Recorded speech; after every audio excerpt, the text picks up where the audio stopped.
Ji, thank you. मैं लेना चाहूँगी हमाद साहब को। सबसे पहले तो सर आप मुझे ये बता दीजिए कि मैं आपका नाम कैसे प्रोनाउंस करूँ? हमाद बोलूँ या अहमद बोलूँ? मुझे प्लीज़ ये हम्माद बता बोले, दीजिए। मेरा नाम है ओके। हम्माद। जी सर, आप अभी प्रेज़ेंट जो है वो नहीं नहीं, जॉइंट अभी मैं कुछ भी सेक्रेटरी नहीं हूँ। पीटीआई। अभी तो मैं सिर्फ कोर कमेटी का एक अदना सा मेंबर हूँ, पीटीआई जी, का। जी। और हमारी ये अल्हम्दुलिल्लाह अल्लाह का ये करम है कि जापान में कोई पैनल्स नहीं है। हम एक प्लेटफॉर्म पर खड़े हुए हैं, इमरान खान की कॉज के लिए खड़े हुए हैं, और इमरान खान का झंडा उठाया हुआ है कि किस तरह हमारा लीडर शहंशाह की तरह रिलीज हो और पूरी दुनिया के अंदर पता चले कि इमरान खान पाकिस्तान का नहीं, एक इंटरनेशनल लीडर है, उम्मत मुस्लिमा का लीडर है। इस कॉल पे, इस लब्बैक के ऊपर हम सारी जापान की कम्युनिटी और पीटीआई कम्युनिटी खड़ी हुई है इस वक्त। सही। अच्छा सर, ये जो खान साहब ने रेमिटेंस जो है रोकने की कॉल दी है, तो उस पर जापान ने क्या स्ट्रैटेजीज़ बनाई है और कितना आप लोगों ने मतलब क्योंकि हमें जापान के बारे में जो लोग वहाँ पे रह रहे हैं पाकिस्तानीज़, तो उनकी क्या जो मामलात होते हैं उसका इतना आइडिया भी नहीं है क्योंकि मैं ज़ाहिर है हम में से मेरे ख्याल में बहुत कम लोग जापान एक्चुअली की तरफ जाते थे और जी जापान जी, इतना नेशनैलिटी देता भी नहीं है आसानी से। पहले तो वो कबूल ही नहीं करता था पाकिस्तानियों को नहीं जहाँ तक मेरा इल्म है। नहीं, आपका तो ये आइडिया ज़रा प्लीज़ बताइएगा कि क्या स्ट्रैटेजीज़ हैं आप लोगों की? देखिए, सबसे बड़ी स्ट्रेटेजी ये है कि इंग्लैंड की हिस्ट्री है, अमेरिका की हिस्ट्री है, ऑस्ट्रेलिया की हिस्ट्री है, मगर जापान की जी। हिस्ट्री जो है ना लास्ट 35 ईयर्स से 40 ईयर्स है। अच्छा, हुँ। इसके अंदर पाकिस्तानी 87 85 से आना शुरू हुए, ऑलमोस्ट 10,000 या 11,000 कम्युनिटी है पाकिस्तान की, मगर one of the richest community in the world, क्योंकि अल्हम्दुलिल्लाह सारे पाकिस्तानी सही। अच्छा कारोबार करते हैं और बड़े अच्छे ऑर्गेनाइज तरीके से रहते हैं। अच्छा, लोगों के दिमागों में अज्यूम है कि जापान कैसा है। जापान दुनिया का खूबसूरत तरीन मुल्क है, और आपको नॉलेज में होगा हुँ। शौकत अजीज साहब आए थे आईएमएफ के, और पहले एक्स प्राइम मिनिस्टर भी जी। थे, तो बहुत बातें कर रहे थे। तो मैंने कहा, आप सर आप तो विजिट करते हैं, हम यहाँ रहते हैं, तो विजिट करना और रहने में बड़ा फर्क है। और जो हुँ, जापान हुँ। के अंदर जो कम्युनिटी, जो आपने भी बात कही, इमरान खान हमारे लीडर खान साहब ने जो रिमेंडेंस की बात की है, हम जितना रिमेंडेंस पाकिस्तान भेजते हैं शायद ही पूरी दुनिया से कहीं पाकिस्तान पैसे जाते होंगे। मैंने कहा ना, one of the richest community in a world, you can say in Japan, in Pakistani community. तो अल्हम्दुलिल्लाह इसका बहुत बड़ा साइड इफेक्ट्स होगा। जब हमने अपने पैसे जिस तरह हिसाब से भेजते थे, अगर हमने उसका वो 5% से 10% या 20% भी रोक लिया ना, यू कांट बी इमेजिन कि हम हुँ। कितने पैसे उनके ब्लॉक हो सकते हैं। और ये हमें ये ना समझें कि हम जापान में बैठे हुए हैं, हम बड़े दूर हैं। हम वेल कनेक्टेड हैं खान साहब के साथ भी, पाकिस्तान के साथ भी। और अल्हम्दुलिल्लाह हमारी फिक्र जो है ना यहाँ पे पाकिस्तानियों की इतनी है कि आप जैसे खान साहब ने कहा, जावेद न्याई साहब ने कहा कि हम सिर्फ शो ऑफ कहते हैं ना कि हमने ये प्रोग्राम करना है, लोग खुद ब खुद उस प्रोग्राम में शामिल हो जाते हैं। तो कहने का मकसद है कि माशा लोगों की मोहब्बत है, लोगों का लगाव है खान साहब के साथ। और सबसे बड़ी बात कि लोग समझते हैं कि इस वक्त खान साहब ही एक ऐसा जरिया है कि जो इससे पाकिस्तान तरक्की याफ्ता मुल्क बन सकता है। वरना आपके सामने जो लोग हम पे बैठाए गए हैं, वो तो ऐसा लग रहा है कि वो हमें नोच नोच के खा रहे हैं, और वो समझ रहे हैं कि ये हमें गुलाम मिल गए हैं।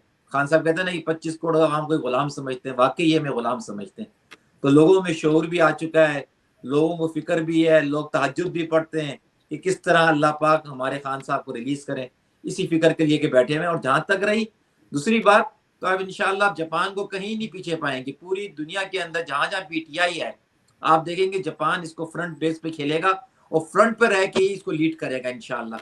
आपको नजर भी आएगा, आगे भी हम जो प्रोग्राम करेंगे आप उनको देखेंगी, तो आप वाकई कहेंगे कि वाकई जापान के अंदर एक पाकिस्तानी कम्युनिटी जो पीटीआई का झंडा लेके, खान का झंडा लेके खड़ी हुई है। Actually it's well connected. मैंने आपको कहा कि पाकिस्तानी बिजनेस जो है ना, हमारा गाड़ी का, ऑटोमोबाइल का बिजनेस एक ऐसा बिजनेस है कि जी हम पूरी दुनिया के अंदर ऑटोमोबाइल को एक्सपोर्ट कर रहे हैं। और वो जी पाकिस्तान से लेके, अफ्रीका से लेके, कैरेबियन से लेके, चिली से लेके, पेरू से लेके, जहां भी जाए तो पाकिस्तानी कम्युनिटी है और वेल कनेक्टेड है। तो इस वो वजह मुझे से हम ज्यादा बेहतर समझते पड़े हैं मुझे कि उसका काफी पाकिस्तान अंदाजा हुआ है। को हम सामने रखते पड़े। जी, मुझे टू बी ऑनेस्ट मुझे पिछले 2 हफ्तों में इस बात का बड़ा अंदाजा हुआ है। 2 हफ्तों से पहले नहीं था, लेकिन पिछले 2 हफ्तों में क्योंकि मेरी काफी दफा बातचीत हुई है बड़ा साहब से, तो मुझे पता चला है कि I mean you guys are everywhere in the world, literally absolutely. Everywhere. मैंने माशाल्लाह। कहा ना आपसे, अगर अफ्रीका में खड़े हैं, जी ऑस्ट्रेलिया में खड़े हैं, न्यूजीलैंड में खड़े हो, जी तो हम इजीली रीचेबल है। हम एक व्हाट्सएप पे कॉल करें, एक मैसेज थ्रू करें, तो ऑलमोस्ट पूरे जापान के क्या पूरी दुनिया में जहां गाड़ी का काम हो रहा है वो मैसेज थ्रू हो जाएगा। तो खान साहब का मैसेज थ्रू करना हमारे लिए कोई डिफिकल्टीज नहीं है। तो यही मैंने कहा ना कि जो रिमेंडेंस है सिर्फ हम यहाँ से नहीं भेज रहे, अफ्रीका में जो शोरूम्स है हमारे, जो चिली के अंदर है, जो अफ्रीका में है, पेरू में है, साउथ अफ्रीका में है, डरबन में है, वो कहीं से भी पैसा पाकिस्तान नहीं जाएगा। यही तो मैंने कहा ना कि ये समझ ही नहीं पाए पाकिस्तानियों को, और खान साहब के ओवरसीज को समझ ही नहीं पाया। वाकई हम खान साहब के सिपाही हैं भाई। मैं थोड़ा सा एक चीज ऐड करना चाह रहा था। मैंने कहा ना कि हर मुल्क की एक अपनी हिस्ट्री है, मगर जापान एक वाहिद मुल्क है जिसके अंदर पाकिस्तानियों ने लास्ट 40 इयर्स बड़ी मेहनत करके अपना मुकाम बनाया। और देखिए इतना जबरदस्त मुकाम बनाया कि मैंने एक दफा खान साहब से पाकिस्तान में मुलाकात की। मैंने खान साहब को बताया कि खान साहब विजिट करें जापान। तो उन्होंने कहा यार वो जापान इतने सारे आइलैंड्स हैं, इतना लैंग्वेज बैरियर है ये। तो मैंने खान साहब को कहा कि खान साहब आप जरूर आए, हम आपको पाकिस्तानी मिलेंगे, वहाँ लैंग्वेज बैरियर भी खत्म हो जाएगा। पाकिस्तानी इतनी अच्छी जापानी बोलते हैं कि जापानी भी परेशान होते हैं। कहते हैं अच्छा, तो मेरे को टाइम मिला तो मैं जरूर आऊंगा। तो मेरी ख्वाहिश है कि खान साहब जब इंशाअल्लाह प्राइम मिनिस्टर पाकिस्तान दोबारा बने और जापान आए और हम जापान के अंदर खान साहब का इस्तकबाल करें और फिर जापान की टेक्नोलॉजी को हम पाकिस्तान लेके जाएं। ये जो पुल बने, इस तरह का कोई ब्रिज बने कि पाकिस्तान और जापान का रिलेशनशिप एक स्ट्रॉन्ग रिलेशनशिप बने, जिससे हम पाकिस्तान के पास वो टेक्नोलॉजी ना हो जो जापान के पास है, वो हम मूव करा सकें। क्योंकि हमारे पास हर वो सोर्सेज हैं, मगर जो आगे लोग बैठे हुए ना वो चोर बैठे हुए। अब हमें दुख होता है कि जिनके पास सब कुछ था वो हमारे ही साथ ही वो अशर कर रहे हैं कि ना पूछे न चार दीवारी का, ना बहन बेटियों का, ना बच्चों का, ना बूढ़ों का, ना बूढ़ों का, जिस तरह। और एक और बात मैं ऐड करता चलूं आप इस डिस्कशन के अंदर, हमने पाकिस्तान बनते नहीं देखा, ना हमने कायदे आजम को देखा, हमने सिर्फ सुना। मगर यकीन करें 8 फरवरी को मैं कराची में था, मैंने पाकिस्तान बनते देखा नया। ये इनकलाब था, खामोश इनकलाब था। मैं हैरान था कि लोग कहां कहां से वोट डालने आ रहे थे और वोट कास्ट हो रहे थे। मुझे अफसोस हो रहा था कि हमारी स्टैब्लिशमेंट खामोश तमाशाई बनी थी। उनको पता था कि इनकलाब आ चुका है, मगर वो चाहते नहीं कि पाकिस्तान में इनकलाब आए। 25 करोड़ अवाम को भेड़ बकरियों की तरह रखना चाहते हैं। यकीन करें दुख होता है। अभी पारा चनार का मैं सुन रहा था, आप भी सुन रहे हैं, देख रहे हैं। अगर वो चाहें तो ओवरनाइट वो मसले को हल कर सकते हैं, मगर वो खुद नहीं चाहते। वो चाहते हैं इन इलाकों में डिस्प्यूट रहे ताकि शिया सुन्नी का फसाद चलता रहे। इस शिया सुन्नी के फसाद को कराची ले जाएं ताकि कराची के अंदर मसाइल खड़े कर दें। पंजाब में जहां जहां चाहे वो पॉकेट्स अपने बंदों को रखते हैं, उनको जिंदा कर लेते हैं। ये खान साहब वाहिद खान साहब है, यकीन करें, जो पूरे पाकिस्तान को एक कहते हैं, ला इलाहा इल्लल्लाह मुहम्मद रसूलुल्लाह, कि पाकिस्तान एक है, पाकिस्तान की पहचान एक है। ना जात की बात करते, ना फिरके की बात करते, ना कौम की बात करते, और एज ए पाकिस्तानी ये बात स्टैब्लिशमेंट को हजम नहीं हो रही। वो ये चाहते ही नहीं है कि खान साहब रिलीज हो, वो चाहते बनी गाला चले जाएं ताकि लोग बोलेंगे बनी गाला, इन्होंने भी एनआरओ ली है। अगर खान साहब रिलीज होते हैं तो मैं ये कहता हूँ, छोटे से थे हमने देखा था आयतुल्ला खमीनी का इस्तकबाल, लोग आयतुल्ला खमीनी के इस्तकबाल को भी भूल जाएंगे। लोग पूरी दुनिया देखेगी इस्तकबाल होता क्या है ऐसे शान का, ऐसे लीडर का। तो ये खौफ दिखाया जा रहा है। ओवरसीज को चाहिए कि इस खौफ को लोगों के अंदर बिदार पैदा करें, लोगों के अंदर इस शमा को रोशन करें। ऑस्ट्रेलिया से लेके, अमेरिका से लेके, न्यूजीलैंड, इंग्लैंड, जापान में हम हर बात को एक बात कहते हैं, देखिए ये वक्त है यहाँ खड़ा होना है। अगर हम आज नहीं खड़े हुए ना तो यकीन करें कल हम अपने बच्चों को क्या बताएंगे। देखिए कुर्बानी थी, कुर्बानी भी दे दी। गोली क्यों चलाई 26 नवंबर को, आपके सामने खून भी दे दिया, सब कुछ दे दिया। खान 500 दिन से अंदर बैठा हुआ है, सिर्फ एक रोशन उसके दिल में है कि मेरे ओवरसीज मेरे साथ हैं। तो खुदारा हम भी कोशिश कर रहे हैं, आप भी कोशिश कर रहे हैं, इस कोशिश को बढ़ाएं और कोशिश ये करें किसी तरीके से पूरी दुनिया के जो ओवरसीज हैं इस एक प्लेटफॉर्म पे जमा हो जाएं। मैं कहता हूँ 2 महीने रेमिटेंस ना भेजें, ये घुटने के ना टेक दें तो मेरा नाम भी रखेगा, बोलेगा माँ तुम अजीब बात करो। जो मेरी जिंदगी एक्सपीरियंस है, ये फौजी इतने भूखे हैं, इनको डॉलर की भूख लगी हुई है। अगर डॉलर आना बंद हो जाए, खुदा की कसम आप देखेंगे ये ओवरनाइट इमरान खान को 20 जनवरी से पहले रिलीज करेंगे इंशाअल्लाह। दूसरी बात ये भी, जैसे आपने 2 महीने आपका जो अंदाजा है 2 महीने का, तो देखिए सिर्फ रेमिटेंसेस की बात नहीं है, बल्कि साथ में ये भी बात है कि जो ये अस्करी बिजनेसेस हैं इनका टोटल बायकॉट शुरू हो चुका है। तो ये दो धारी तलवार है। तो मेरे ख्याल में 2 महीने तो बहुत ज़्यादा है, 1 महीने में जो है ना ये घुटनों पे आ जाए। इंशाल्लाह। अच्छा, मैं जापान की तरफ आना चाहूंगी कि ये जो मैसेकर हुआ इस्लामाबाद का, और उसके बाद हमने देखा कि सिविल कोर्ट से जो सेंटेंस की गई सजाएं 2 से 10 साल, पहले 25 अफराद को, फिर 60 अफराद को, उसके लिए पीटीआई जापान ने किस तरीके से एक्टिविटीज की, किस तरीके से आप लोगों ने अपना सर्कल जो है उनको अवेयर किया, और मुझे ये भी बताइएगा कि पीटीआई जापान जो है वो किस तरीके से कंपेन करते हैं, awareness campaign regarding the human right violation on PTI and Imran Khan workers and be self Imran Khan. Please मैं सबसे पहले ले लेती हूँ मोहम्मद हमाद साहब को। तो प्लीज सर आप बताइएगा मुझे, फिर बारी बारी तमाम।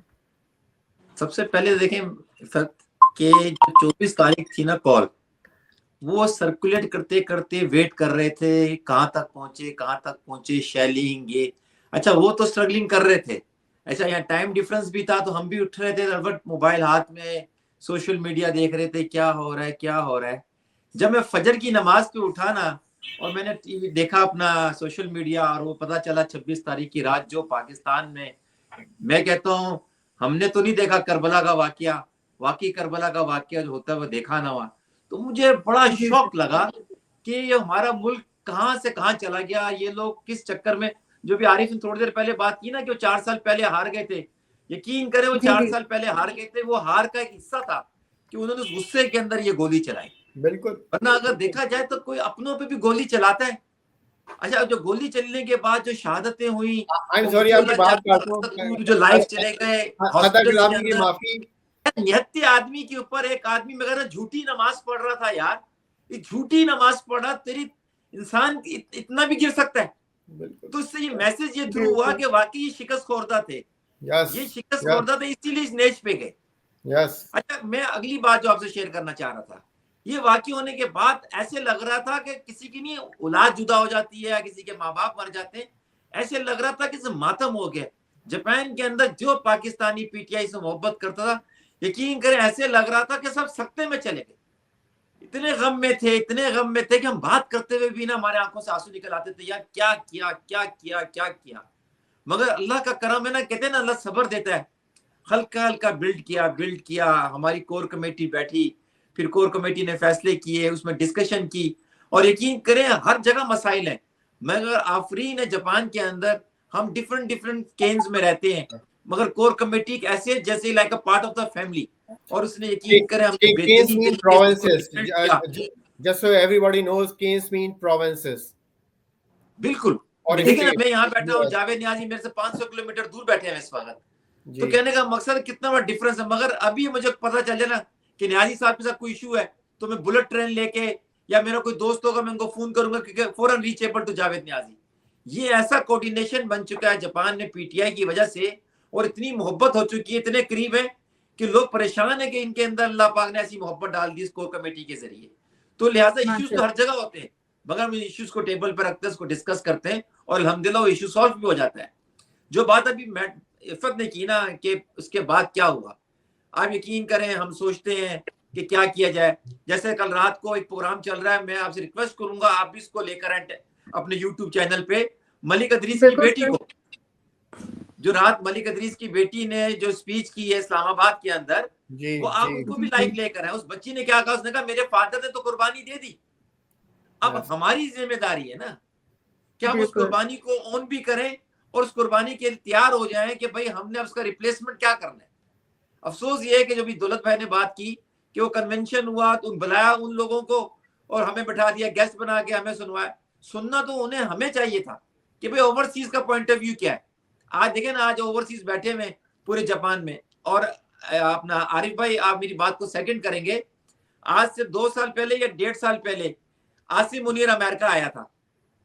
हाँ, अगर आसिम मुनीर अमेरिका आया हुआ था और शेर अफजल मरवत ये बात ना करता कि खान साहब ने कहा कि कोई एहतजाज नहीं करना इसके लिए, वो मैं कहता हूँ झूठ बोला था शेर अफजल मरवत ने। अगर वो मरवत ये बात ना करता तो आज अमेरिका उसके खिलाफ एहतजाज करता, पीटीआई उसके रेड कारपेट के सामने खड़ा होता, उसके व्हाइट हाउस के सामने खड़ा होता, पेंटागन के सामने खड़ा होते, पीटीआई के लोग खड़े होते ये आसिम मुनीर का बाप भी उसको पता चल जाता कि ओवरसीज कितनी बड़ी ताकत है। मगर क्या कहते हैं, कुछ हैंडलर्स होते हैं बीच में जो इनको जगह देते हैं, स्पेस देते हैं। तो मेरी रिक्वेस्ट यही है कि आप लोग मुत्तहद हो, हम जिस तरह मुत्तहद होने की कोशिश कर रहे हैं आप भी मुत्तहद हो, पूरा ओवरसीज मुत्तहद हो। एक ओवरसीज कन्वेंशन बुलवाया जाए इन दिनों में, अगले महीने किसी एक मुल्क में बुलवाया जाए, वहां से डेलीगेशन बुलवाए जाए, प्रॉपर प्रोग्राम किए जाए, ताकि इस आवाज को, ये ओवरसीज एक आवाज ना बन जाए, ओवरसीज एक तहरीक बन जाए, जो इमरान खान के लिए, जो पाकिस्तान ने बेचारे नहीं कर सकते, चार दीवारी की वजह से लोग बंद है, लोगों की बहन बेटियां उठा के ले जाते हैं, लोगों के माँ बाप ले जाते हैं।